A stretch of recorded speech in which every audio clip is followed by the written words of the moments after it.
പണിയാരല്ലേ? അതെ. ഞങ്ങളൊന്ന് സമയം നോക്കാൻ വന്നാ. നോക്കിക്കോളൂ.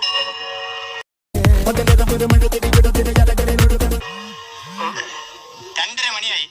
പോയിക്കോളൂ. സന്തോഷം.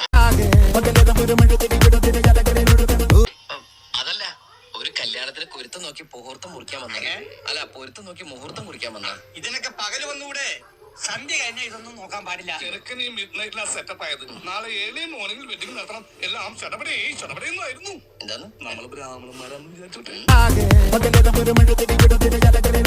എല്ലാം പെട്ടെന്നായിരുന്നേ. എന്നാ പിന്നെ കല്യാണം കൂടി കഴിഞ്ഞിട്ട് മുഹൂർത്തം നോക്കിയാ പറയാം. മതിയായിരുന്നു, വെറുതെ മനുഷ്യന്റെ ഉറക്കം കളഞ്ഞു.